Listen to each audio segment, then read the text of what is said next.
They're the biggest crime stories of our times. The real-life whodunits that inspired made-for-TV movies and major motion pictures. Hijacked.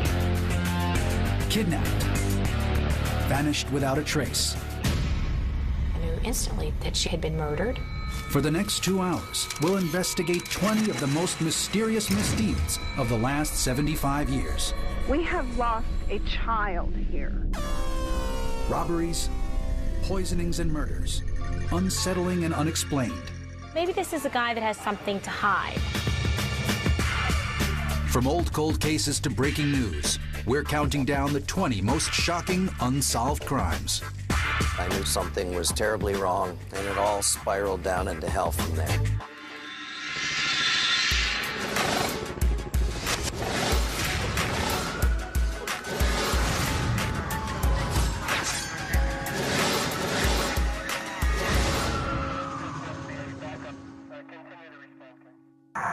A trip to the mall, an innocent request, and a gruesome homicide. Shocking unsolved crime number 20 is the abduction and murder of Adam Walsh. The disappearance of that little boy, just 6 years old at the time, struck the American heart like no other, and the issue of missing children has never been the same. On July 27, 1981, Reve Walsh took her 6-year-old son Adam to the Hollywood, Florida Mall. She needed a lamp. Adam asked her if he could watch 2 sets of boys play video games. Video games were brand new. There was a model video game there, just like kids do now, to look at the newest games. We called him the little gentleman. He asked his mom, "Can I stay here and watch these boys?" It was the last time his mother saw him alive. When Reve returned to the toy department, Adam was nowhere to be found.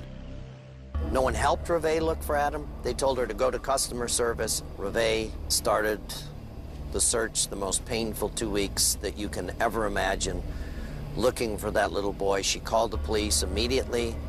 Took them forever to respond. I came from my office. I knew something was terribly wrong, and it all spiraled down into hell from there. Within hours, 50 police officers and 100 volunteers were scouring every square inch of Hollywood, Florida, in cars, boats, and helicopters. But Adam had vanished, kidnapped in plain sight.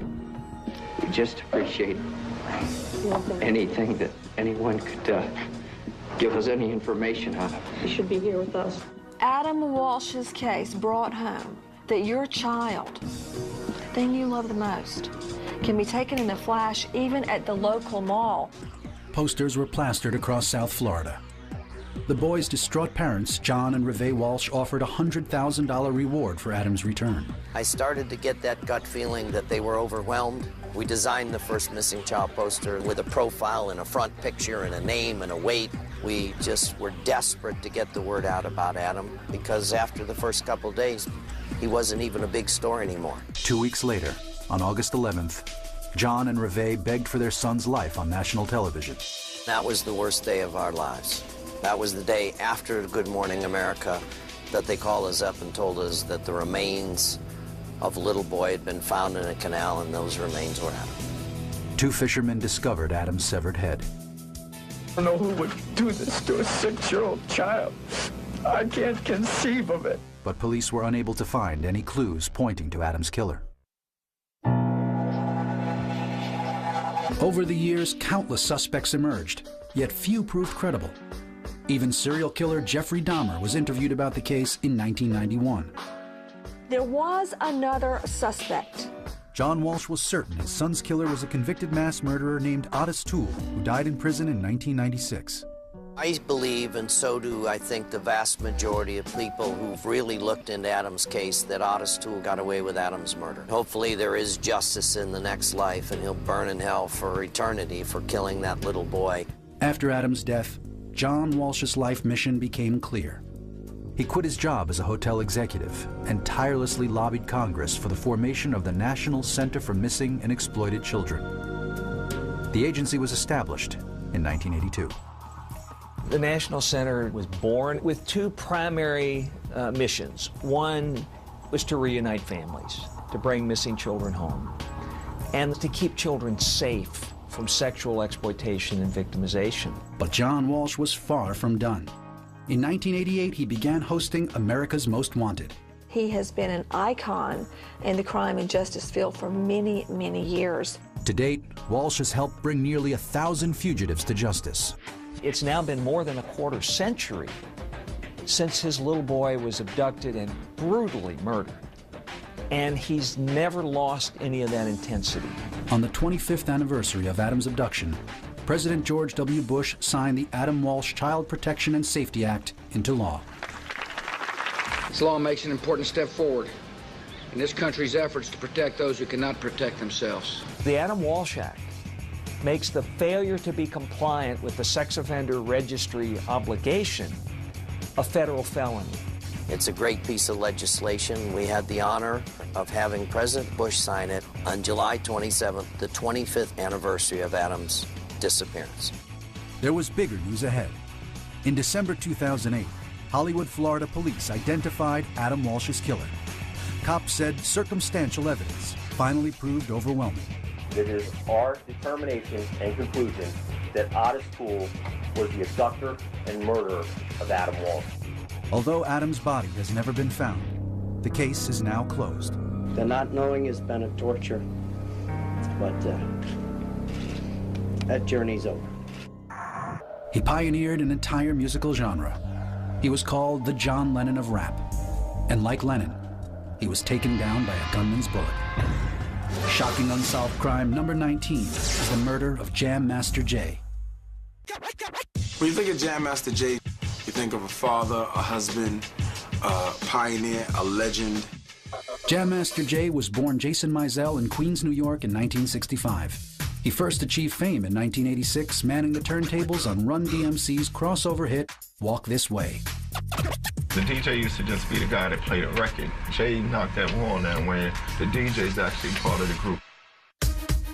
After the meteoric rise of Run DMC, Jay became a revered rap record producer. The DJ stayed close to his roots. Hip-hop was always the best music and the best form, my only form of lifestyle. Jam Master Jay wasn't one of these guys that has big success and that leaves the neighborhood and you never see him again.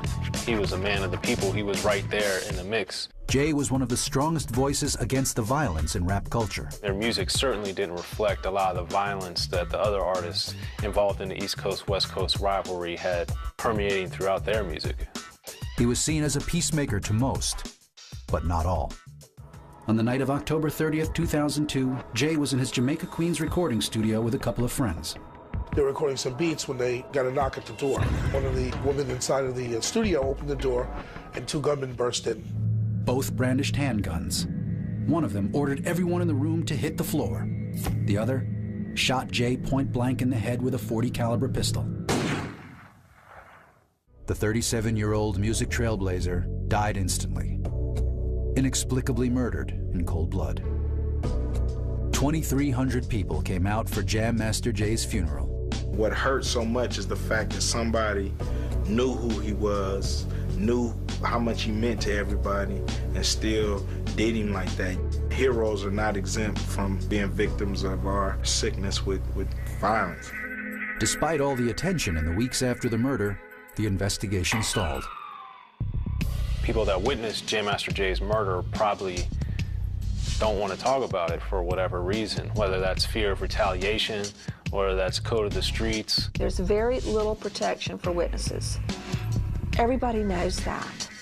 In this particular case, you have eyewitnesses that saw the perpetrator, so you need their cooperation to really present a case to the grand jury and even to arrest them. To date, police have made no arrests. Coming up, a crazed serial killer terrorizes a nation, and a teenager's vacation causes an international incident. I did not look at the destination. I did not do my homework.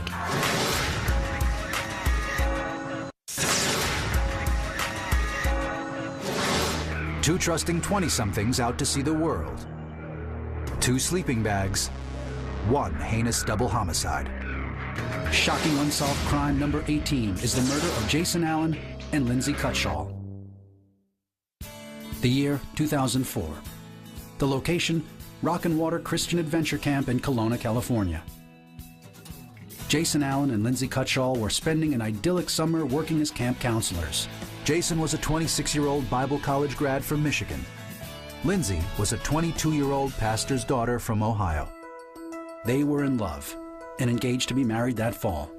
About 6 weeks after they had met, he had actually asked me for her hand in marriage. Once we got to know Jason better, we realized that he was the right guy for her and they were a great match. On Friday, August 13th, as their work at the camp was winding down, Jason and Lindsay hopped in the car for a weekend getaway. The two Midwesterners wanted to see some Northern California sights before heading home for their wedding. They never made it to the altar. Kathy, my wife, got a call from the camp asking us if we knew where Jason and Lindsay were. And right away, we knew something was terribly wrong. The urgency grew and grew to where we came to a place where it was like, there's something definitely wrong. On Wednesday the 18th, those fears were confirmed. Our sheriff's helicopter located the victims in sleeping bags. He noticed that there were sleeping bags on the beach, but he also recognized that no one was moving. So that's when the police checked it out, and they came and discovered their bodies there on the beach. The victims, Lindsay Cutshall and Jason Allen, were discovered deceased on the Sonoma coast north of Jenner. Chris called me on the phone and he said, you know, are you alone? And I said, yeah, I'm alone. And I went out to the garage and he told me that. He said, you know, Lindsay is dead and Jason's dead. And that was really hard. It was a defining moment in my life. They'd each been shot once in the head by a .45 caliber Marlin rifle. It appears that the killer came up, shot them, and simply disappeared. You don't know what provoked it, and you don't know whether anybody's safe if they're in the same situation. It seems to be just a random, senseless act of killing. Detectives followed hundreds of leads and questioned nearly everybody in the nearby town of Jenner. There weren't many clues. Nothing of value was missing, and there was no evidence of sexual assault. Investigators found a journal in a driftwood structure nearby. People would go in and make journal entries. You know, just random things were written down in the book. Both Jason and Lindsay wrote in that notebook. And Lindsay talked about the sunset. And Jason wrote about the wonder of his relationship with Lindsay. And those were just wonderful gifts that shared their heart with us just hours before their deaths. The book had been out there for probably 2 to 3 months prior to this incident occurring. So if anybody had made a journal entry in there, we would like them to come forward and just talk to us about, you know, their observations. A Camo 40 beer bottle left near the scene was a brand available only at a few local specialty stores. It may or may not have been left there, you know, by the person involved in this case. Investigators were also looking for a vehicle that was reportedly parked north of the beach. We'd like the person who owns this vehicle to come forward and talk to us. They may have witnessed something significant related to this case. In September 2004, Lindsay's father had planned to officiate at his daughter's wedding. Instead, he presided over her funeral. They're in heaven, and that gives us great comfort, but at the same time, there's great pain. Jason and Lindsay's ashes were buried together, 2 miles from Lindsay's childhood home. A $50,000 reward remains unclaimed. We feel that there is somebody out in the public at this point who has information that would help the Sheriff's Department solve this crime. There's not a day that goes by that we do not grieve. But there's not a day that goes by that we do not thank God for Jason and Lindsay. And we're also very grateful for the many lives that have been touched and changed because of this tragedy.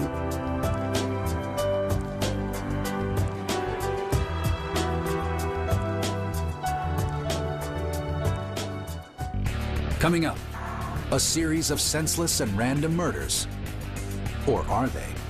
Plus, I came up to the car and he was lying across with his head under the steering wheel.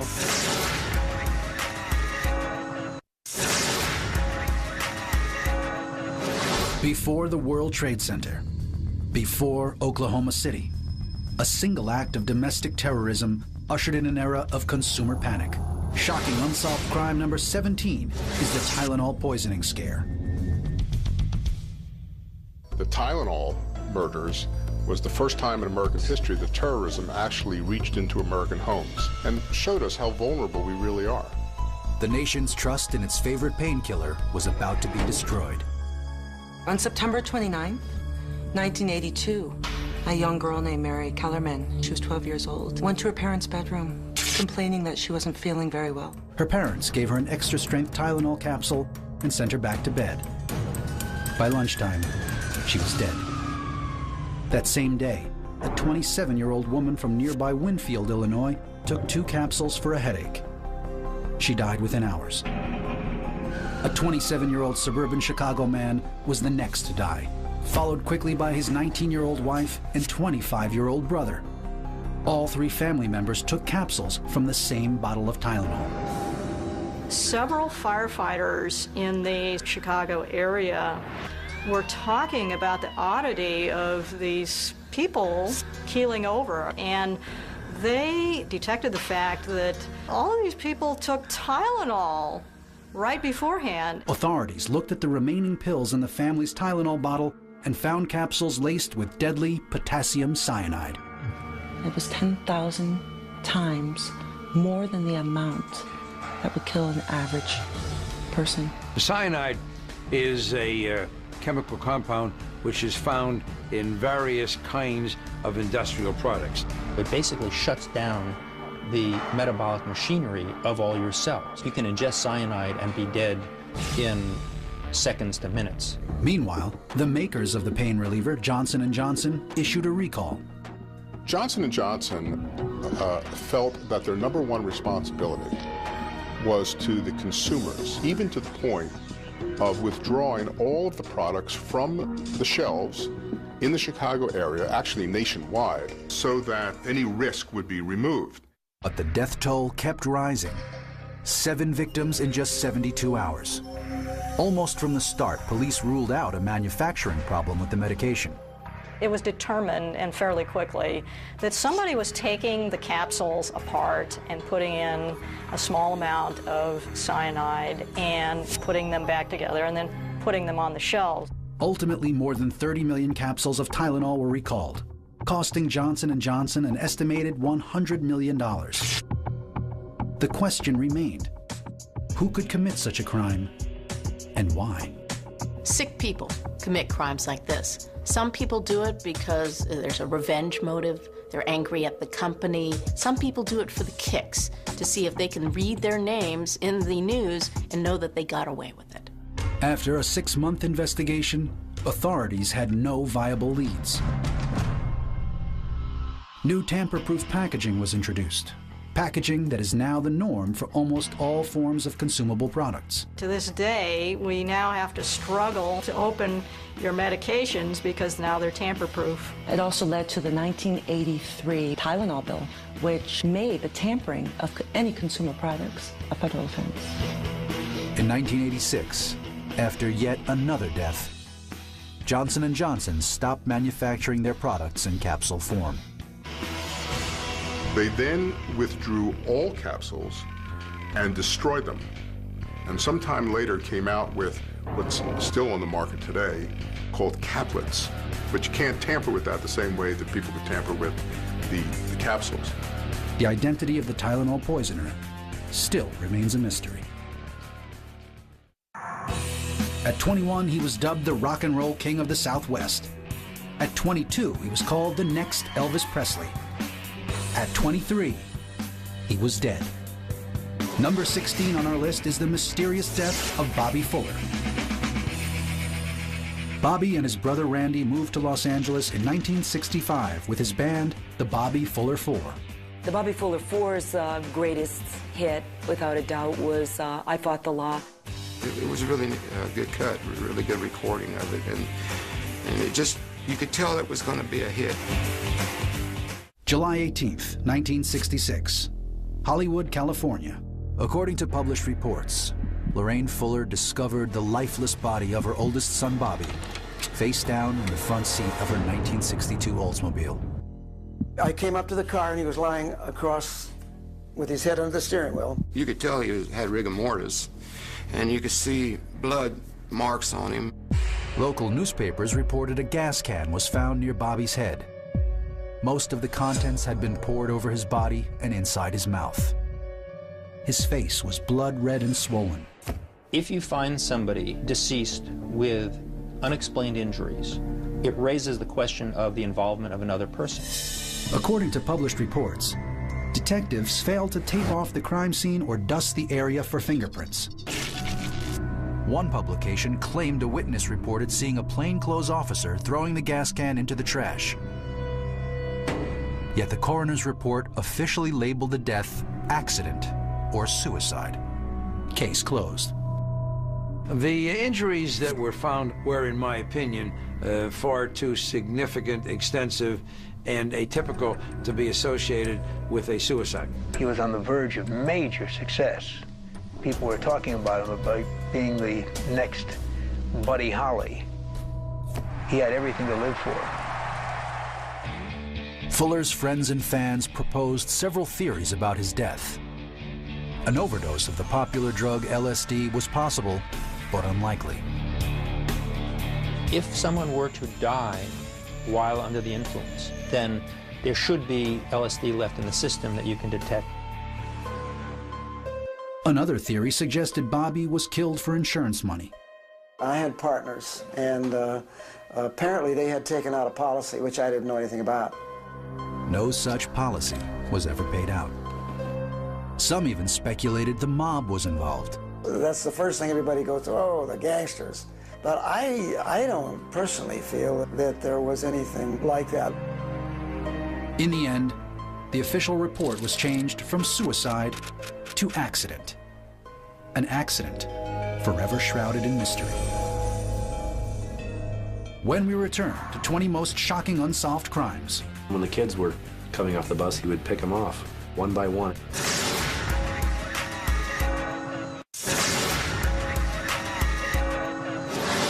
He claims to have killed 37 people. His story has inspired a dozen books and 2 movies. He is one of America's worst serial killers. And his identity remains a mystery. Shocking unsolved crime number 15 is the case of the Zodiac Killer. This man had a reign of terror, and he was randomly killing people for the kicks of it. The date was December 20th, 1968, and a serial killer was about to claim his first victims. Teenagers David Faraday and Betty Lou Jensen were parked in a station wagon at a lover's lane in Vallejo, California. David Faraday was shot once in the head and was killed very quickly, and Betty Lou Jensen apparently started to flee, and she was shot several times in the back. 6 months later, at a different lover's lane in Vallejo, the killers struck again. This time, using a 9mm handgun, he killed 22-year-old Darlene Ferrin and wounded 19-year-old Michael Majot. He actually was tossed into the back seat by the force of bullets and presumed dead, but he survived. Shortly after, a man who said he was the shooter calmly phoned Vallejo police. Didn't want to leave it up to the police to link the murders. He wanted to take credit immediately, and he reported his own crime. On July 31st, 3 area newspapers received a handwritten letter from someone claiming to be the murderer. To prove that he was the actual culprit, he included details that only he and the police would have known. There were ominous instructions to print part of an encrypted message on the front page of each newspaper. They contain cryptograms, these puzzles that you have to decipher. And when you decipher them, you see that he's threatening to kill more people. The letters also gave the killer a name, Zodiac. True to his word, Zodiac struck again in September 1969. College students Brian Hartnell and Cecilia Shepard were picnicking at Lake Berryessa in Napa Valley. He was wearing a black hood, and he was wielding a knife, a foot-long knife. He approached his victims, and then he stabbed them. Zodiac penned another cryptic note. on the side of Hartnell's Volkswagen. He immediately called the Napa Police Department and again took credit for the killing. He wrote on their car the dates of the other murders and the Zodiac sign to instill more terror. Barely 2 weeks later, Zodiac claimed yet another victim. He kills a cab driver in the Presidio Heights section of San Francisco, shoots him with a 9mm gun, takes an article of his clothing or a piece of his clothing, sends the piece of clothing along with another letter. This time, the serial killer threatened to execute a busload of students. He was going to be a sniper, shoot out the tire of the school bus, and then when the kids were coming off the bus, he would pick them off one by one. Thankfully, that threat was never carried out. The Zodiac killer had done almost everything you could to try to get caught. He made phone calls, but by the time they got to those phone booths, he wasn't there. He sent letters, he sent puzzles, he taunted them.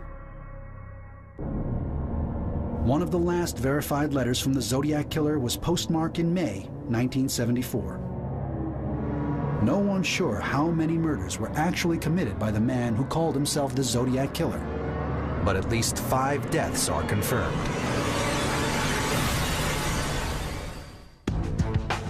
According to investigators, the most likely suspect was a convicted child molester named Arthur Lee Allen. Allen died in 1992 of a heart attack. The fact is, there wasn't a stitch of evidence to connect him to the Zodiac murders. DNA samples of saliva found on envelopes mailed by the Zodiac killer were compared to samples of Allen's DNA in 2007. They did not match. Coming up. I think it was someone who knew her and just decided to murder her.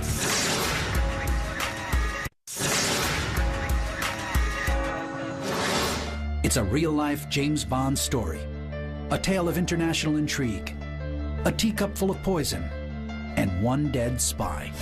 Shocking unsolved crime number 14 is the assassination of Alexander Litvinenko. Alexander Litvinenko was a former KGB agent, later an agent of the FSB, which was sort of a successor to the KGB in Russia. After 12 years in service to his country, Litvinenko experienced a crisis of conscience. In a 1998 press conference, he publicly accused his bosses at the FSB, including one Vladimir Putin, of ordering the assassinations of Russian businessmen for their own financial gain. This did not sit well, as you can imagine, with his bosses, and that, for all intents and purposes, was the end of his career. Putin went on to become president of Russia in 1999. Litvinenko fled to England in 2000. He became an outspoken opponent of Putin's and the intelligence agency. Then, on the night of November 1st, 2006, Litvinenko fell ill. He went to the hospital on November 3rd. He lost a lot of weight. He was losing his hair. You could see that this was a man just deteriorating before our eyes. As he got worse and worse, the medical personnel, they knew that he'd been poisoned. At least he had all of the symptoms of poisoning, but they didn't know how to treat it. They didn't know what to test for. When scientists finally did determine the type of poison, their diagnosis was a virtual death sentence.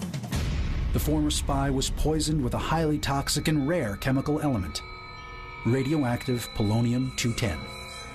Polonium is a very unusual substance that you don't find in the course of normal activities, but outside of the laboratory and a few industrial applications, you don't expect to see it. Litvinenko died on November 21st. Scotland Yard began investigating his death as a murder. 27 locations in and around London were contaminated with traces of radioactive polonium-210. They found traces of polonium in restaurants, I believe in a taxi cab. The exposure then had spread to enough degree that you could track it. And then they found the smoking gun. Investigators determined Litvinenko met with 3 Russian men at London's Millennium Hotel on November 1st. A teapot at the hotel produced a radioactive reading that was off the charts. I mean, how did somebody get a hold of this, and how was this, given to him? Was Litvinenko killed by friends of Putin to silence his criticism? Or was the murder committed by Putin's enemies to discredit his administration? On his deathbed, Alexander Litvinenko publicly accuses Vladimir Putin of being responsible for his poisoning and ultimately his death. British authorities suspect former KGB bodyguard Andrei Lugovoy. He was one of the men Litvinenko met that fateful November night. He did cooperate a little bit with Scotland Yard and then suddenly left the country and went back to Russia. UK prosecutors asked Russian authorities to return Lugovoy to England to stand trial. Even though everyone believes that Andrei Lugovoy is responsible for the murder of Alexander Litvinenko, Russia refuses to extradite this man to England. Instead, officials in Moscow pledged to investigate the incident themselves. In the end, a lot of people are very skeptical that the Kremlin will actually do any sort of thorough investigation into a case like this, because the last thing they'd want to do is show that a former KGB official had something to do with the death of Alexander Litvinenko. The body of Alexander Litvinenko was buried in a lead-lined coffin in a London cemetery. The former spy's assassin remains at large. A woman with no enemies, a fire of suspicious origin, one dead body, and no suspects. Unsolved crime number 13 is the murder of Vanessa Yvette Johnson. In 2003, Vanessa Johnson was living her dream. The 39-year-old was a newlywed with her own business. Vanessa was a very happy, outgoing person. She loved to help people. She was very helpful. What she wanted in life, she went after, and she got whatever made her happy. On February 8th, Vanessa left home at 10 a.m. for her secondhand clothing store in Rockville, Maryland. The post office is right next door. The postal employee was coming back from his route, and he noticed smoke and fire coming from the area of the consignment shop. I couldn't even imagine this happening. I thought it was like a nightmare. Fire department came, and they got in and started extinguishing the fire. They subsequently found a body in the back of this store. Inside, firefighters found Vanessa's partially burned body.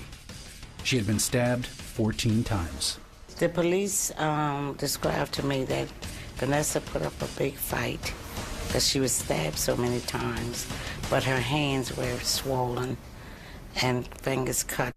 As with most murder cases, the victim's husband, Clifford Sosin, came under suspicion. Vanessa met Cliff actually on the internet, and he seemed like a very nice person, very into Vanessa and what she wanted and what things she wanted to aspire to. And I was very fond of him. They had a good relationship as far as I could see. Police questioned Sosin, but he was 30 miles away at a computer show when the crime was committed. He was quickly dismissed as a suspect. I do not believe that Mr. Sosin is knowingly responsible for what happened to his wife. After Cliff Sosin was cleared, there was only one suspect, and nobody knew who she was. The police had an eyewitness. That was a mailman, and he gave a description of a woman, I think, leaving the store, but he only saw her from the back. They described the person as an African-American female wearing a hat, which they described as kind of like a pillbox-style hat. It's just been really hard for them to actually have a really good suspect. They have lots of leads, the police, but they're all kind of unfounded right now. The possible motive was just as unclear as the description of the suspect. Clearly the motive was not robbery, because they didn't take Vanessa's purse with her cash and her credit cards, and they also didn't take Vanessa's Mercedes that was parked there on the premises with the keys having been in the purse. We thought maybe it was just someone that just maybe had some type of grievance with Vanessa. I believe that the clear purpose of the person being there was to kill her and to set the store on fire in order to cover, or in an attempt to cover up the crime. To me, it was premeditated because they brought the gasoline with them. I think it was someone who knew her and just decided to murder her. On May 16, 2003, Vanessa's friends and family came together in her honor. She would have turned 40 years old that day. The Victims' Rights Foundation had a prayer vigil for Vanessa. There was something like 200 or so people to come out. A lot of them were family members, but others were just people who lived in that community. They were so surprised that a murder would take place in their own backyard. We released 40 balloons for her birthday, and just were together. There have been other birthdays since. I still go to the park and release balloons for her. I still do. Vanessa's killer remains at large. That would be one of the happier days of my life when I found out who murdered Vanessa. Coming up on 20 Most Shocking Unsolved Crimes. They told me that her throat was cut multiple times. Her body was nude except for one white sock.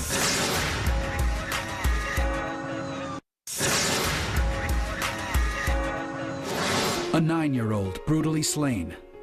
A senseless death that outraged the country and forever changed how we search for missing children. Shocking unsolved crime number 12 is the murder of Amber Hagerman.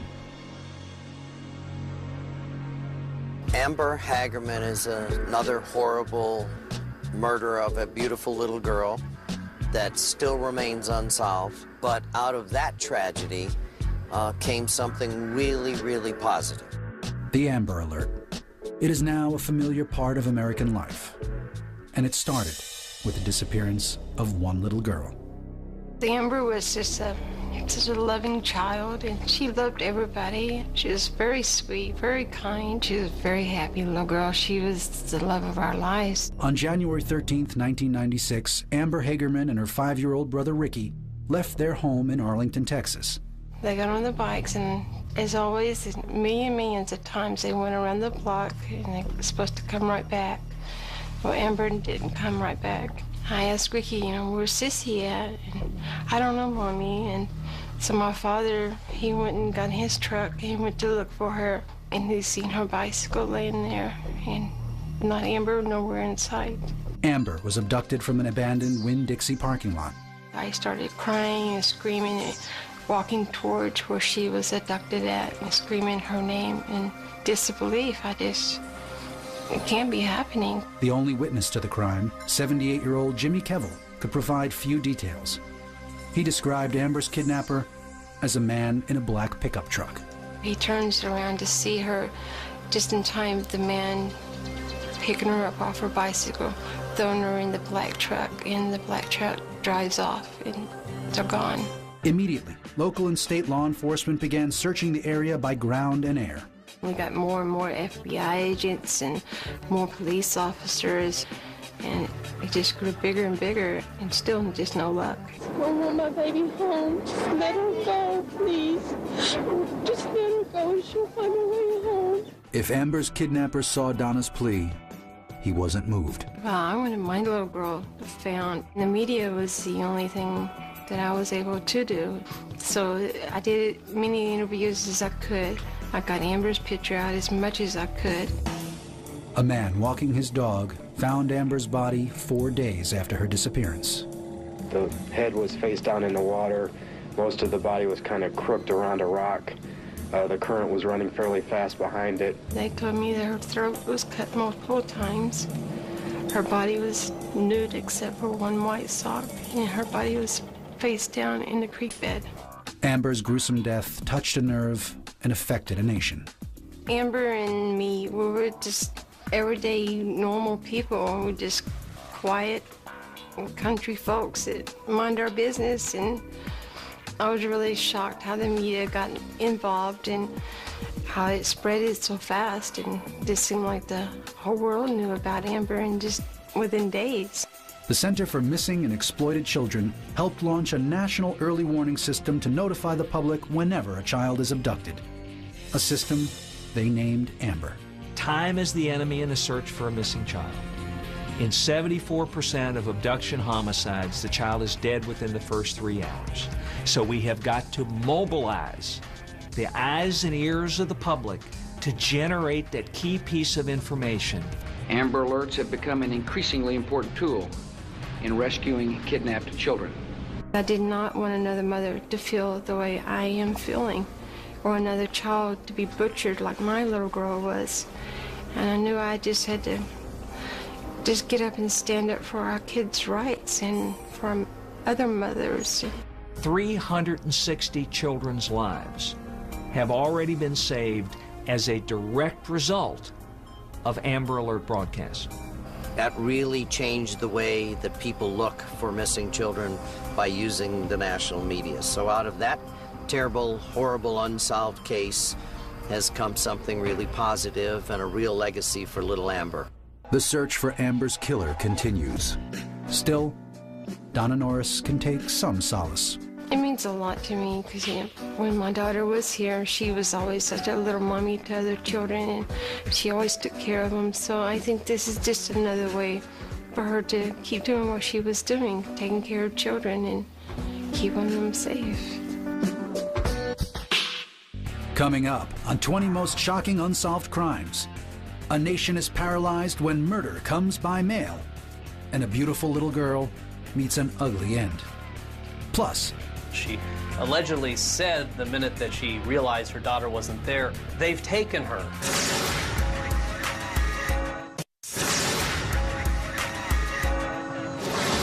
It was the largest art theft in U.S. history, and it took just 81 minutes. Shocking Unsolved Crime number 11 happened at the Isabella Stewart Gardner Museum.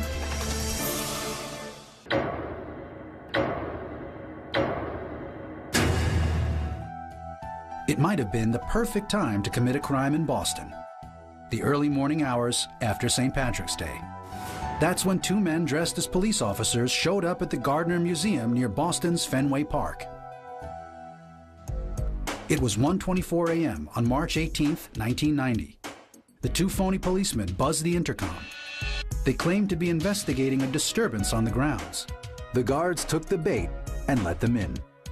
The security guards were actually brought to the basement of the museum and restrained, tied up, and they were put at opposite ends of the basement. The thieves now had free rein in the museum, and they seemed to know exactly what they wanted. The thieves stole 13 pieces of priceless art from the museum, including Rembrandt's Storm on the Sea of Galilee, which is a significant piece because it is the only known seascape of Rembrandt's. They also stole Vermeer's The Concert, which represents one of only about 32 pieces done by Vermeer. A Manet painting, 5 Degas sketches, the eagle on top of a Napoleonic flag. Just cutting them out of the frames, and to this day you can actually see the jagged remains of the paintings by these great, great masters. The robbers then removed the museum's surveillance video. By 2:45 a.m., they were gone. All told, the thieves got away with 13 masterpieces worth an estimated $100 million at the time. The art theft here at the Gardner Museum in 1990 represents the largest art theft in American history. Values have been assessed ranging from $200 million to $500 million and more. The descriptions of the suspects didn't help much. In police reports, the guards said the men were two 30-ish white guys with mustaches that may have been fake. Over the years, the FBI pursued more than 2,000 leads, involved agents from 56 different offices, and traveled to 4 continents. We've looked at the common everyday thief, we've looked at drug cartels, we've looked at international theft rings. The Gardner Museum is currently offering a $5 million reward for information which leads directly to the recovery of the art in good condition. Despite the continued interest, police are no closer to solving the case today than they were in 1990. The museum and the FBI have received a large number of leads, and both of us have worked hard to follow each of them. Isabella Stewart Gardner's will states no paintings in her museum are to be sold or replaced. The empty frames of the stolen paintings still hang in the gallery, providing silent testament to the greatest art theft in history. A loud thud. A suspicious bloodstain. Miles of ocean in every direction. Unsolved crime number 10 is the mysterious disappearance of George Allen Smith. My son boarded a Royal Caribbean ship for his honeymoon and he never got off.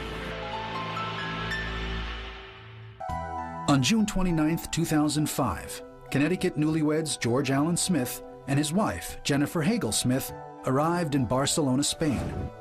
That night, they set sail on an 11-day Mediterranean honeymoon cruise. During an evening, they sort of went their ways at one point on the ship. Ship records showed George used a key card to enter his room at 4:02 that morning. According to the cruise line, security personnel escorted Jennifer back to her stateroom at 4:48. George was nowhere to be seen. In the light of morning, passengers noticed a blood stain on a lifeboat canopy a few floors below the newlyweds' balcony. The question is, did he injure himself because he was drinking and fall overboard? Did he get pushed? Was it murder? Smith's disappearance led to congressional hearings about how such incidents are reported by cruise ships. Though we all love and miss George very much, today is not simply about George. This is a much larger issue. We need to hold the cruise line industry accountable, and that's what we want to have accomplished by these hearings. One thing good about the George Smith case is it highlighted the danger Americans face on the high seas. The body of George Allen Smith has never been found. A southern socialite, a spacious riverfront mansion, and signs of a violent struggle. Shocking unsolved crime number 9 is the mysterious disappearance of furniture heiress Jacqueline Levitz. She was a wonderful person, very kind, beautiful, and lived a royal life for, I guess, 25 or 30 years. People would have noticed her. They would have known that she was rich and living alone. In the late afternoon of November 18, 1995, 62-year-old Jacqueline picked up wallpaper samples for her new home. Her family and friends never saw her again. She would call every day, and the weekend that she went missing, she didn't call. A brother-in-law decided to go to the house and check on her. The Jaguar was parked in the driveway. The front door was open. He went inside and saw what looked like signs of a struggle. And Jacqueline Levitz was gone. He called the police, and we just knew that something was wrong. Several broken fake fingernails littered the floor. A mattress in the bedroom was soaked with blood. Police were baffled. The clues didn't add up. She was easy prey for somebody who wanted to rob her or perhaps try to kidnap her for ransom, but there's never been a ransom demand. A huge pair of diamond earrings were still sitting out. The home had not been plundered in any way. You probably are dealing with somebody who has committed an impulsive act, who then realizes that it will be easily detected. Police searched the area with bloodhounds and a helicopter. We did river searches because of the close proximity to the river. We brought in canine teams, specially trained cadaver dogs, searched from the air. Their efforts proved fruitless. We continue to this day to follow leads and continue the search for Jackie and for answers. We just never give up. We keep hoping and praying that someday we'll find out what happened to her. You never know when you're interviewing someone if little tidbits of information that they may think is completely insignificant may be vital to the investigation. In February 2001, 5 years after her disappearance, Jacqueline Levitz was declared legally dead. We had a memorial service. Other than that, there has been no closure. It's just a mystery. When 20 Most Shocking Unsolved Crimes continues, a holiday ends in horror. When a child goes missing, the very first suspects are always the parents.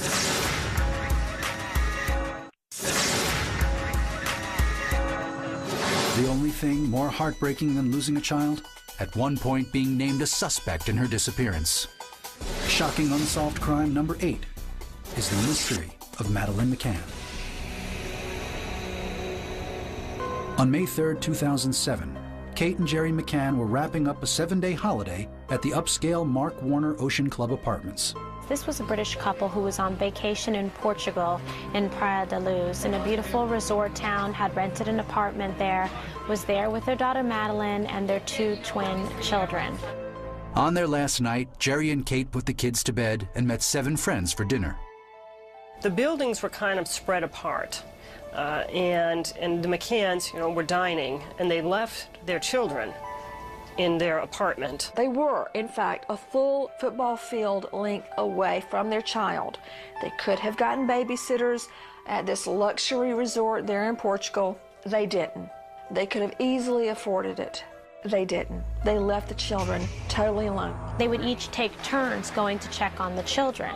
The mom went, the dad went, and one of their dining companions went. According to the parents, they were popping back in to check on their children every 30 minutes. Around 10 p.m., Kate checked the bedroom where she'd left Madeline.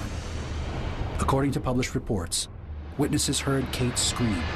Kate McCann's reaction has raised some eyebrows. She allegedly said the minute that she realized her daughter wasn't there, "They've taken her," which people found a little odd. Maybe she just disappeared or wandered off on her own. She screamed, "Oh my God, Maddie's gone, they've taken Maddie."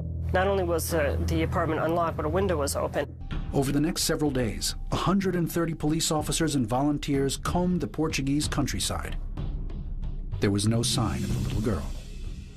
Until there is concrete evidence to the contrary, we believe that Madeline is safe and being looked after, and that is how we can continue in our efforts. Tips poured in from across Europe and beyond. Alleged sightings of the blonde-haired, blue-eyed girl came from all over the world. There have been sightings in Portugal, in Morocco, in Belgium. She has a very distinctive iris of her right eye, a birthmark, so to speak, that can easily eliminate any of these children who are allegedly Madeline in other countries. The McCanns pledged not to leave Portugal without their oldest daughter. But then the case took an ugly twist. In September 2007, Portuguese authorities named Kate McCann as a suspect in her daughter's disappearance. They're getting a very raw deal from that small police department in Portugal that made incredible mistakes, that had no experience on what to do when a child is kidnapped or missing. Allegations flew about what may have happened to the missing toddler. It is rumored that Portuguese police tried to coerce baby Maddie's mother into a confession because they didn't have any other idea.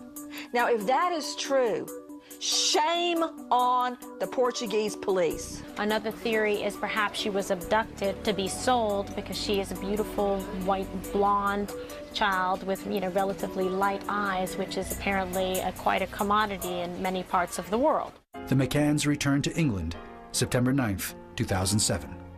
Whilst it's heartbreaking to return to the UK without Madeline, it does not mean we're giving up our search for her. There was a fundamental flaw in this whole investigation, and that's why there was no way for them to keep them there. They weren't going to charge them. They just didn't have the evidence.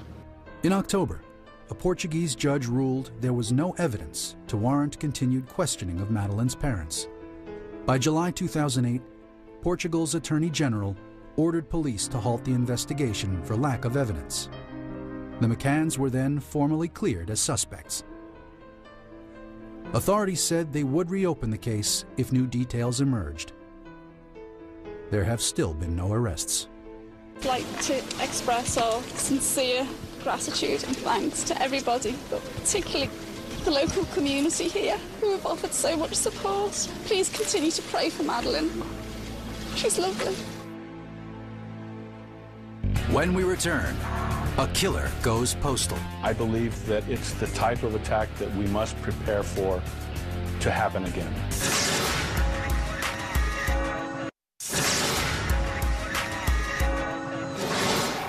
When a microscopic killer is unleashed, a terrified nation is once again jolted by fear. No one claims responsibility. No one's ever charged. Shocking unsolved crime number 7 is the anthrax murders of 2001. The terrorist attacks of September 11th were a turning point in American history. The methods were brazen. The targets were clear. There was fear, paranoia, suspicion. Everybody was on edge. Just 8 days later, America was attacked again. This time, the weapon was nearly invisible. This was a different type of attack, a biological attack, and people were dying. On September 19th, tabloid photo editor Bob Stevens opened an envelope in his office in Boca Raton, Florida. A fine white powder spilled out. Stevens soon came down with flu-like symptoms. The Centers for Disease Control has just confirmed the diagnosis of anthrax in a patient in the Florida hospital. By October 5th, he was dead. Anthrax is a very virulent bacillus, bacteria. It produces hemorrhages in internal organs and tissues. It damages the structures and the functions of those tissues. Authorities from the FBI and the Center for Disease Control quarantined Smith's office and tested his staff. The results confirmed their worst fears. But the biological attack was just beginning. What was so scary about the anthrax case is that who was being targeted? They were targeting senators. They were targeting major media players. They were putting this deathly poison where it could do the most damage. Tom Brokaw's assistant developed skin anthrax. So did Dan Rather's. Both infections were linked to letters the employees handled. The anthrax that was used in those letters were a cutaneous form of anthrax, which means that it affects primarily the skin and causes lesions. 2 New Jersey post office workers died of pulmonary anthrax in late October. 2 more women died of pulmonary anthrax in November, bringing the death toll to 5. Panicked people swamped police switchboards with calls. Is my mail safe? Do I need to wear plastic gloves when I get my mail? By the first week of November, nearly 20,000 people were taking antibiotics at the government's urging. Ciprofloxacin is the treatment that you get for anthrax exposure. Of all the different types of antibiotics that you could give someone for this, Cipro seems to be the most effective. The demand for the drug was so high that local pharmacies ran out. Then, just as quickly as the letters arrived, they stopped. 22 people in total were exposed to anthrax, and of those, 5 actually died. I believe it was a coordinated attack. I believe that it's the type of attack that we must prepare for to happen again. The FBI launched one of the largest investigations in history. Thousands of leads were generated. The problem is those leads led to nowhere. Since the attacks, the FBI has interviewed more than 5,000 people and served some 4,000 subpoenas in the case without making a single arrest. Then in August 2008, media reports revealed the FBI's main suspect was found dead on July 29th, an apparent suicide. Bruce E. Ivins was a top researcher in anthrax vaccines at a government-run bioweapons laboratory. According to news reports, prosecutors informed Ivins before his death that they planned to file charges against him in connection with the anthrax mailings. Ivins' attorney insisted the scientist was innocent. Even though we all think we live in a CSI era where the FBI can always figure out who done it, it's not always that easy. It's the stuff of legend. A lone man with just a weapon, his wits, and an audacious escape plan takes off with $200,000, never to be seen again. Unsolved Crime number 6 is the story of D.B. Cooper. It happened November 24th, 1971. A middle-aged man dressed in a business suit paid $20 for a ticket on Northwest Orient Airlines, Flight 305. They didn't ask for ID. They didn't check your carry-ons or anything. Hijacking was not heard of back in those days. The man boarded the flight in Portland, Oregon. On his ticket was the name Dan Cooper. Shortly after the flight had taken off, he approached the stewardess who was passing by and handed her a note. And the note said, although no one knows for sure because he took the note back, "I have a bomb in my briefcase and I am prepared to use it." Cooper's demands? $200,000 in cash and 4 parachutes. FBI and police scrambled to collect 10,000 $20 bills from several area banks. Every serial number was recorded on microfilm. When the plane landed in Seattle, authorities delivered the 21 pounds of cash in a white cotton sack. He does let the passengers go. He keeps all the crew members and he keeps a flight attendant back there with him. Cooper then ordered the pilots to take off and fly to Mexico.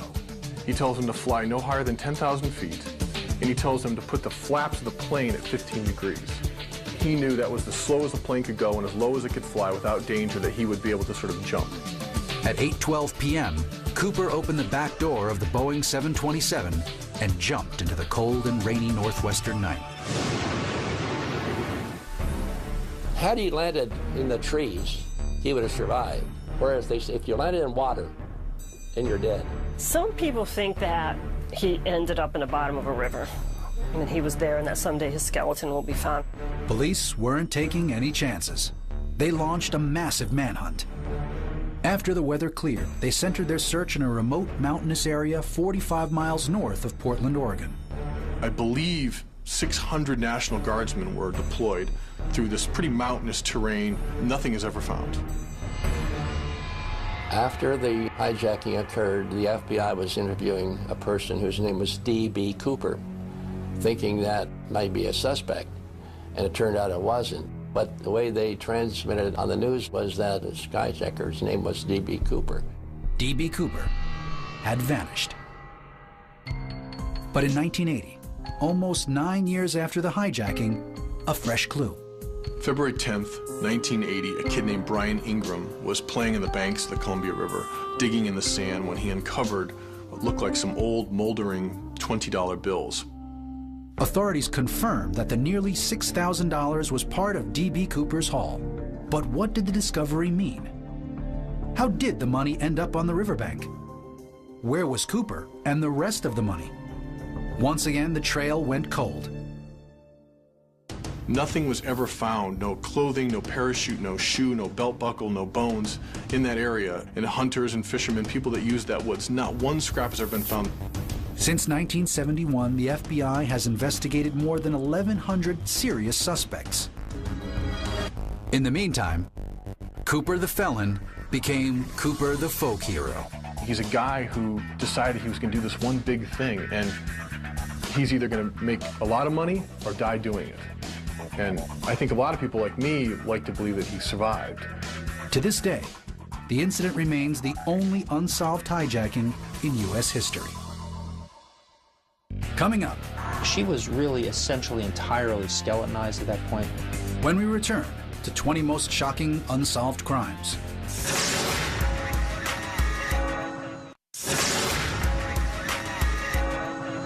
She was like any other college girl, except she disappeared while she was allegedly dating a U.S. congressman. Shocking unsolved crime number 5 is the murder of Chandra Levy.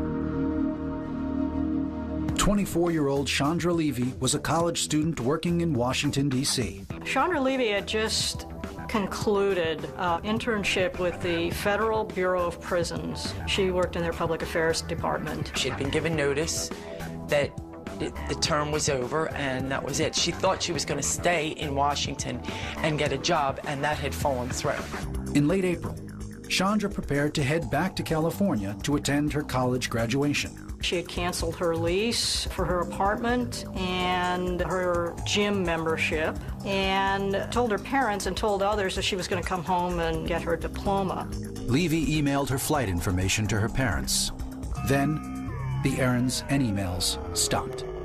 Chandra's father, Robert, called D.C. police on May 6th after his daughter failed to return his phone calls. I didn't think anything until the police went to her home and found her wallet, found her cell phone, found everything there.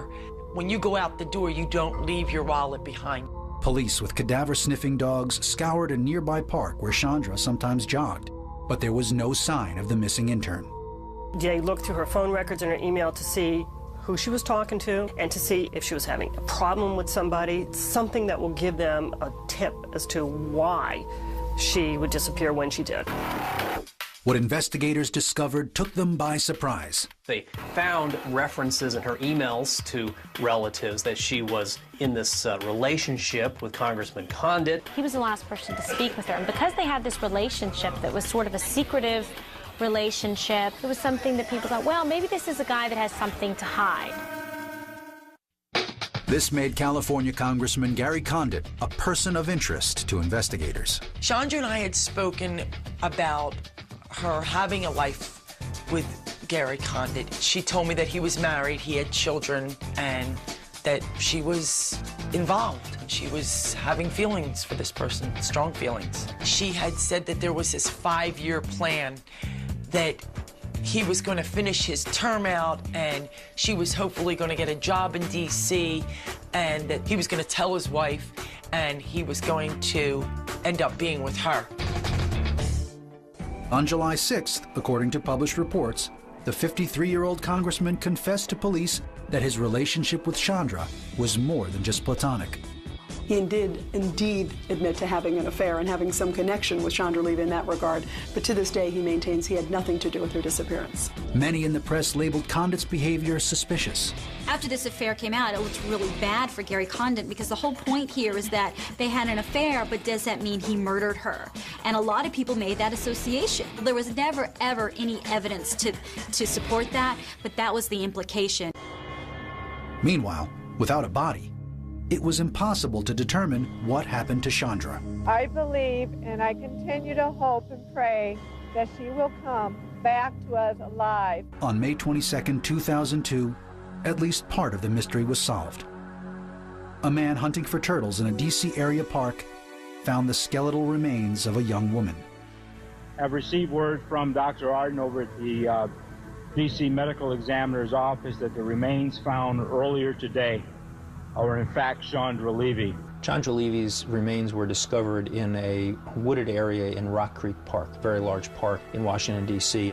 Unfortunately, it was the scene of recovery of a murder victim. It was our conclusion it definitely was a homicide. This was nowhere near a place where she could have accidentally stumbled. Some knotted up running tights were found near the body. Police theorized they could have been used to strangle Chandra. There was a suspicion of a small injury on the hyoid bone, high up on the neck beneath the lower jaw, and we felt that it suggested strangulation. She was really essentially entirely skeletonized at that point. She had been there about 9 months or so since the time of her disappearance. Today, the case is still open. Chandra's murderer is still out there. Some people said that had Gary Condit come forward sooner, maybe it might have opened the air, maybe they might have even looked in other directions quicker. But because there were a lot of different roadblocks that authorities felt were happening, they had to kind of keep zeroing in on him. Gary Condit was never charged with a crime, but his political career never recovered. If he had initially come right out and said, look, yes, I had the relationship, no, I had nothing to do with her disappearance, maybe the voters would have been more forgiving. Maybe not. He didn't do that. Levy's family still runs a website called WhoKilledChandra.com. They hope one day to bring her killer to justice. Coming up, the killer cut into the side of her face and made her look clown-like.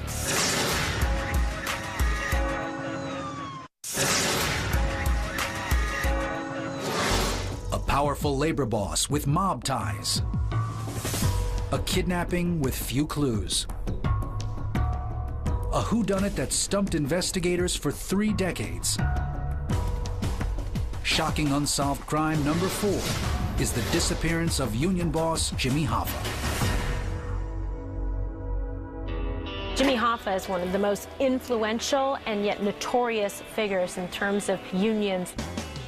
If you try to imagine somebody as well-known today as Oprah Winfrey, Donald Trump, and Hillary Clinton rolled into one, but with much more power than that combined group have presently, that was Jimmy Hoffa. James Riddle Hoffa organized his first labor strike at the age of 17. In the 50s and 60s, he helped assemble one of the most powerful labor unions in history. At its peak, the Teamsters represented more than 2 million members. Hoffa combined toughness and street smarts. He was also a convicted felon with no shortage of enemies. I don't have time to be vindictive in my life. I'm 58 years old. I feel that I have a long life ahead of me, and I'll take care of my own problems. In 1964, he was convicted of attempted bribery, was sentenced to 15 years behind bars. President Nixon actually commuted the sentence as long as Jimmy Hoffa promised that he wouldn't be involved in union affairs for at least 10 years. Behind the scenes, Jimmy Hoffa was building up his union empire again. On July 30th, 1975, Jimmy Hoffa arrived at the Macus Red Fox restaurant in Bloomfield Township, Michigan. Hoffa was there to meet two guys who had ties to the union and organized crime. He was going to meet Tony Provenzano and Jack Giacolani. My understanding is that the purpose of that meeting was to iron out this whole issue of whether Jimmy Hoffa was going to run for the presidency of the International Brotherhood of Teamsters. Jimmy called his wife when neither man appeared, but somebody else did show up. Hoffa was last seen by an eyewitness leaving the parking lot of the restaurant in the back seat of a dark red Mercury Marquis. Jimmy was sitting next to a man who appeared to be holding a shotgun. Police found Hoffa's abandoned car in the parking lot of the restaurant. There were no signs of a struggle. My father, James R. Hoffa, has been missing for some 32 hours. I think it's reasonable to assume that he knew somebody in that car. Well, I don't think he would have gotten into a car with strangers. At the present time, we have no information as to the present whereabouts of Mr. Hoffa. There were a number of theories. Perhaps the mob wanted to silence a man they feared could give away secrets. Maybe the union brass were afraid Hoffa was going to take back leadership of the Teamsters. Some thought Hoffa was involved in other criminal ventures that somehow went awry. The issue that was framed when he disappeared was, where is Jimmy Hoffa? Not who killed Jimmy Hoffa. It's been more than 30 years since Hoffa's disappearance. Police have searched dozens of locations for the missing labor leader. I've heard that he might be buried under the 50-yard line of Giants Stadium, that he's in the footings of the Mackinac Bridge, that he's in the foundation of the Renaissance Center in Detroit. There are many, many different suggestions about what might have happened with Jimmy Hoffa. The fact is, we just don't know. In 2004, former Teamsters official Francis Sheeran allegedly confessed on his deathbed that he shot Hoffa in a Bloomfield, Michigan home and transported his body to a nearby incinerator. Within a minute and a half of the house on Beaverland Street are two cremation ovens in the Grand Lawn Cemetery. Before the hit, Sheeran was told that Hoffa would be cremated, that there would be no body. DNA tests of stains found at the house did not match Hoffa. Most recently, in 2006, a barn at a Michigan horse farm was demolished as the FBI searched for Jimmy's remains. Still no Hoffa. Don't hold your breath. Whoever got rid of Jimmy Hoffa's body many years ago knew what they were doing. They were pros. James Riddle Hoffa was declared legally dead in 1982. His son, James P. Hoffa, followed in Dad's footsteps as president of the International Brotherhood of Teamsters. It's a cautionary tale for every young woman who comes to Hollywood with a dream. It's been called the murder that changed Los Angeles. Shocking unsolved crime number 3 is the grisly death of the woman known as the Black Dahlia. She was the perfect stereotype of what you would call prey. She was attractive, young, naive. In 1946, 22-year-old aspiring actress Elizabeth Short moved to Los Angeles with visions of fame. On the evening of January 9th, 1947, Betty Short headed out for a night on the town. Short's mutilated remains were found 6 days later in a vacant lot. Her mouth had been sliced into a gruesome smile. Her nude body had been cut cleanly in half and drained of blood. It's about the most heinous thing that you could do to a woman. They knew from the way she was cut in half that whoever did it had a lot of surgical skill. It was evident from the lack of blood that Betty was killed elsewhere and dumped at the scene. But by whom? It's open, there's street lights, people live a block away. Nobody was looking to hide this body. They wanted it to be found. Thousands of people were questioned. No credible suspects emerged. The LA press dubbed the raven-haired Betty the Black Dahlia.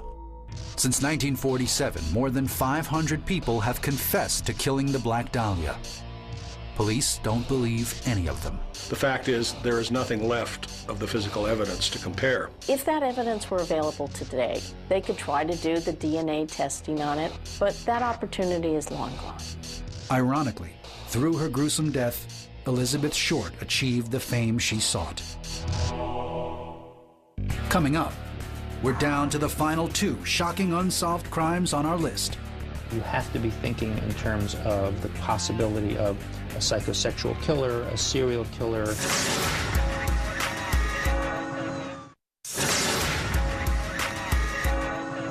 6-year-old girl has her life cut short.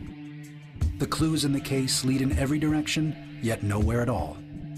Shocking unsolved crime number 2 is the death of child beauty queen JonBenet Ramsey. August 16th, 2006. It was a break in the case nearly a decade in the making. Police arrested John Mark Carr, an American living in Thailand, for the murder of JonBenet Ramsey. And they had a confession. I was with JonBenet when she died. Everyone was encouraged that perhaps, finally, this case that had frustrated so many people for so long had some kind of conclusion. On August 28th, John Mark Carr was supposed to have his day in court. Instead, the results of a DNA test discredited him as a suspect. Investigators were suddenly back to square one. The false confession of John Mark Carr added yet another bizarre twist to a confounding crime that occurred almost 10 years earlier. It happened in Boulder, Colorado, the day after Christmas, 1996. Shortly after she awoke at 5 a.m., Patsy Ramsey claimed she found a ransom note on her stairs. 911 emergency. We have a kidnapping. Hurry, please. Explain to me what's going on, okay? There's a note left and our daughter's gone. Police officers arrived at the Ramseys' upscale 6,800 square foot home at 5:52 a.m. Detectives waited with Patsy for the kidnappers to call. The phone never rang. At around 2 p.m., JonBenet's father, John, made a gruesome discovery. The detective suggested, why don't you go look at everything? And so he went downstairs. One of the friends that had come to the house that morning was right behind him. That friend heard a loud scream and then saw John Ramsey running out of the room with his daughter's body. Just moving an item of clothing or moving her body in the slightest way could detrimentally hurt the investigation. The tiny beauty queen had been gagged with duct tape. She'd been struck in the head with a heavy, blunt object. Her wrists bound with white cord. She'd been sexually assaulted, then strangled. The evidence, what little there was, pointed in many directions. You have to be thinking in terms of the possibility of a psychosexual killer, a serial killer. Investigators found skin and hair fragments on JonBenet's clothing and under her fingernails. It didn't match any of the males in her family, didn't match any of the males that we could identify as having been friends of the family. And so that has never been answered. Then there was the ransom note. The odd sum demanded in the letter, $118,000, was exactly the amount of John's bonus check. If you do this, she'll be beheaded. If you try to grow a brain, she'll be murdered. This went on for 2.5 pages. There are criminal trespassers who have targeted my family and who know a lot about me. And that's got to cry out for my cooperation with the police. And what do the Ramseys do? They stonewall. We've been forced through leaks, innuendos, and allegations to try to defend ourselves in the court of public opinion. The leaks repeatedly said, look, there's something really weird about the Ramseys' role in this. The case soon whipped up a media firestorm. and the shiny, smiling pageant pictures of JonBenet in heavy makeup and tiara seemed to appear everywhere. That's what really spiked the curiosity of the American public, and then perhaps who could have been motivated to do harm to her because of that association. One of the problems was that the police were focusing on the family as being responsible. The district attorneys, prosecutors, were focusing on a third-party intruder. John and Patsy Ramsey's behavior didn't help the public's perception of them.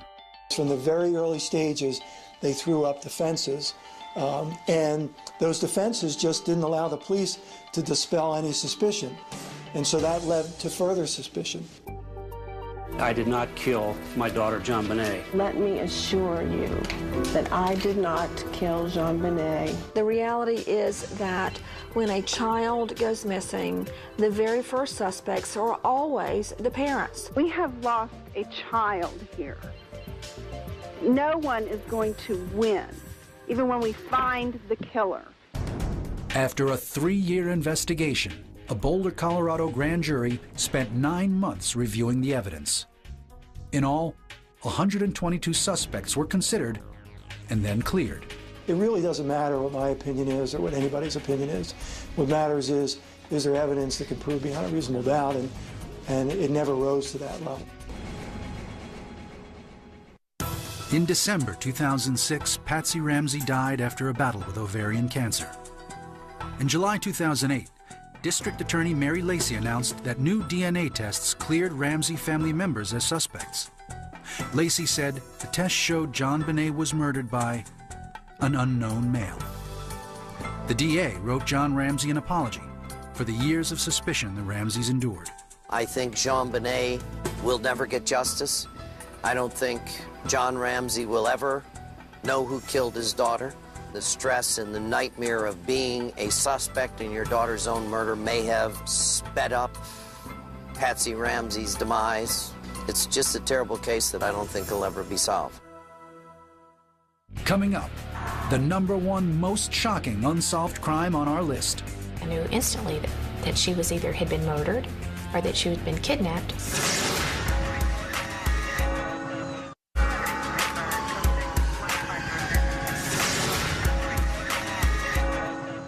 Tropical paradise, a teenager out on the town, 2 parents' frantic mission to find their daughter. Shocking unsolved crime #1 is the disappearance of Natalee Holloway. In spring 2005, 18-year-old Natalee Holloway was finishing up her senior year at Mountain Brook High School in Alabama. She received an academic scholarship from the University of Alabama. She was totally looking forward to entering her freshman year that fall. To celebrate, Natalee took a senior class trip to Aruba. She just was so excited about the upcoming adventure and just everything that goes along with it. Never imagined that would be the last time I would see my child alive. Holloway and 124 of her classmates departed for the island on May 26th. There was approximately 7 or 8 chaperones that went on the trip. They had daily checks on the students to make sure that everything was okay. I looked and thought that Aruba was as safe as a Disney World, and that's the picture they painted. I thought of Aruba as being a small island with a few little tiki huts, tiki torches. I did not look at the destination. I did not do my homework and look at where I was sending her. That's where I made a mistake. On May 29th, the last night of the trip, Natalee and her friends cut loose at a Boys to Men concert and then went to a local bar for late-night dinner and dancing. The next morning, the students were instructed to gather in the hotel lobby to depart for home.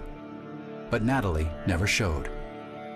It's the phone call that no parent can imagine.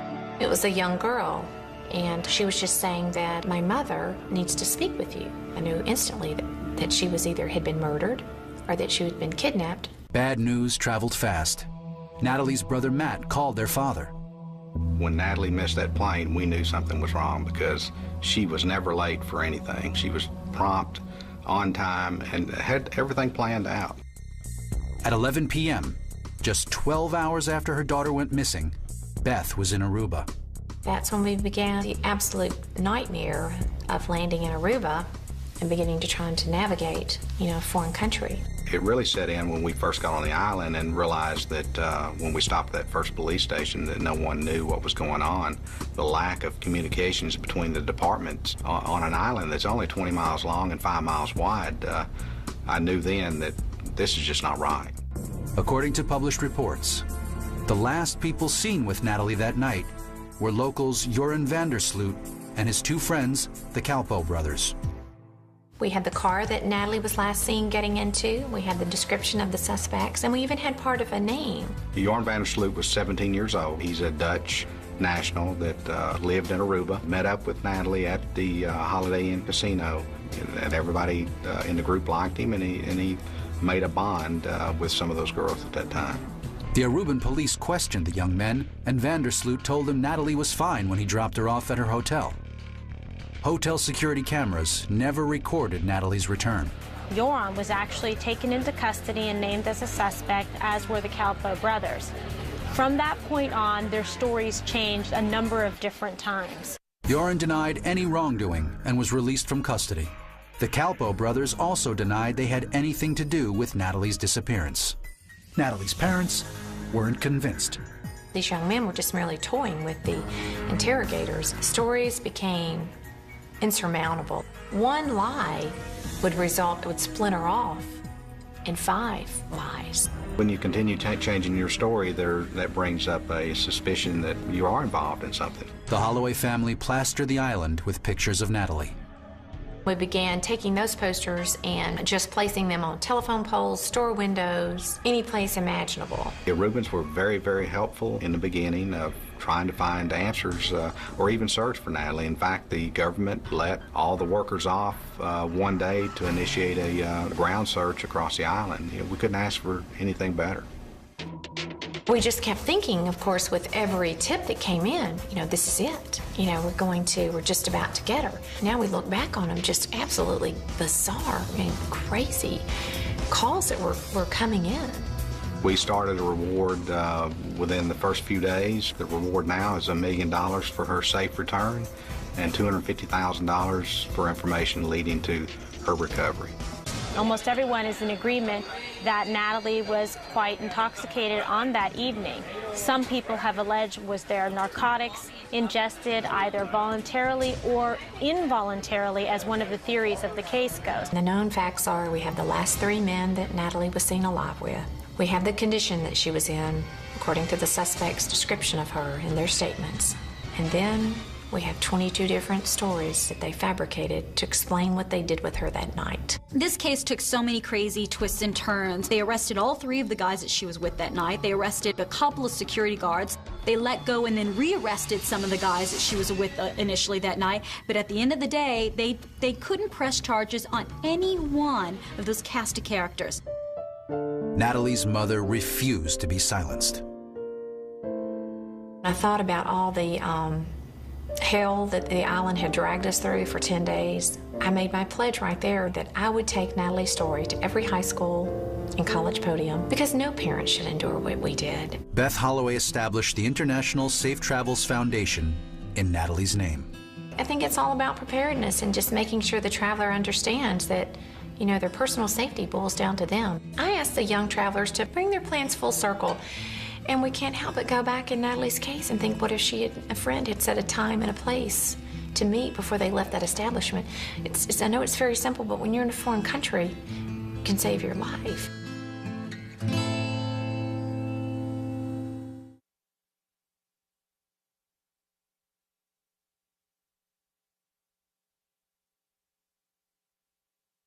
In the years to come, some of these criminals will be discovered and brought to justice. But most of these crimes will remain as they are now: shocking, brutal, and unsolved.